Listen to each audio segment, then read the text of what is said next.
জুলাই বিপ্লবের পরে অন্তর্বর্তীকালীন সরকারটি গঠন হবার পরেই কিছু কিছু রাজনৈতিক দল তারা দ্রুত নির্বাচনের দিকে আগানোর জন্য এবং নির্বাচনের জন্য চাপ দিচ্ছেন এই ইন্টারিম গভর্নমেন্টকে। তো এদেশের মানুষের প্রত্যাশা হচ্ছে যে একটি সংস্কার করার পরে, নির্বাচনের একটি সুষ্ঠু পরিবেশ তৈরি করার পরে তারা এই নির্বাচনটি করবেন। এই দাবিগুলো ছিল সরকারের পক্ষ থেকেও।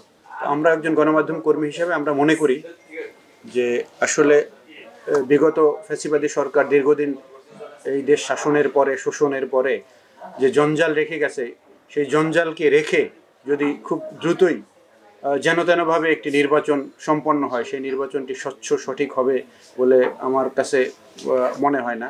সেক্ষেত্রে যেই প্রয়োজনীয় সংস্কারগুলো, এই সংস্কারগুলো কাজ সম্পন্ন করার পরে নির্বাচনটি হলে ভালো হয়। তো সরকার যদি এই নির্দিষ্ট সময়ের মধ্যে, তারা যেটা বলেছে যে আগামী ডিসেম্বরের মধ্যে একটি নির্বাচন তারা করতে চায়, তো এর আগে এই সংস্কারগুলো সম্পন্ন করে তারা যদি এই নির্বাচনী কাজ সম্পন্ন করতে পারেন তাহলে নির্বাচন হতে পারে।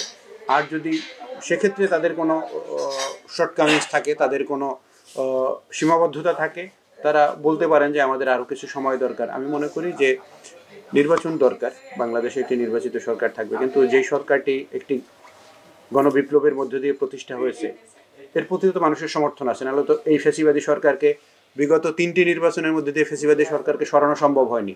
একটি আন্দোলনের মধ্যে দিয়ে সরকার সরেছে। সুতরাং যারা আন্দোলন করেছে তাদের প্রতি দেশের জনগণের সমর্থন ছিল।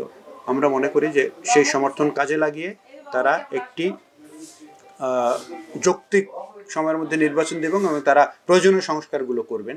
সেই সংস্কারগুলো করার পরে একটি সুষ্ঠু পরিবেশ তৈরি করে, নির্বাচনের পরিবেশ তৈরি করে এই নির্বাচনের কাজটি সম্পন্ন করবেন। এরপরে আরেকটি চ্যালেঞ্জ এই সরকারের কাছে রয়েছে, সেটি হচ্ছে যে আমরা দেখতে পাচ্ছি যে ফ্যাসিবাদ পালিয়ে যাওয়ার পরে আরেকটি গ্রুপ আমরা দেখতে পাচ্ছি মাঠে ময়দানে, যারা বিভিন্ন চাঁদাবাজি, লুটপাটের সাথে জড়িত হয়ে পড়ছে। তাদেরকে নিয়ন্ত্রণ করা ওই সরকারের একটি বড় চ্যালেঞ্জ।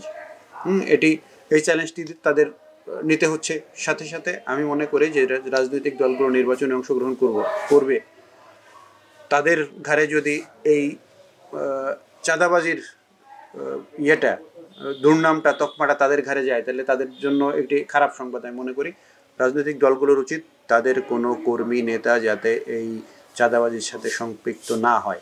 চাঁদাবাজকে জিরো টলারেন্সের আওতায় আনতে হবে এবং চাঁদাবাজকে এই সমাজ থেকে সংস্কারের সাথে সাথে চাঁদাবাজদেরও সংস্কার করতে হবে, যাতে চাঁদাবাজি বন্ধ হয়। চাঁদাবাজি বন্ধ না হলে একটি সরকার পালিয়ে গেছে, এদেশের লক্ষ লক্ষ কোটি কোটি টাকা তারা বিদেশে পাচার করেছে, সম্পদের পাহাড় গড়েছে। আবার যদি একটি সরকার আসে, তারাও যদি তাদের ছত্রছায়ায় চাঁদাবাজরা আবার চাঁদাবাজি করতে থাকে, তাহলে বিগত সরকারের আমলে বাংলাদেশের যে পরিণতি হয়েছিল আবার সেই পরিণতির দিকেই আবার আগাবে। সুতরাং সেই জায়গাটিতে আমার মনে হয় যে এই চাঁদাবাজি বন্ধ করবার জন্য প্রয়োজনীয় সংস্কারগুলো এগুলো সম্পন্ন করে এরপর একটি সুষ্ঠু পরিবেশ তৈরি করে নির্বাচনটি হওয়া দরকার। আমি মনে করি রাজনৈতিক দলগুলো বর্তমান সরকারকে সেক্ষেত্রে সহযোগিতা করবে এবং সেই সহযোগিতার জন্য তাদের প্রতি আমি অনুরোধও জানাচ্ছি।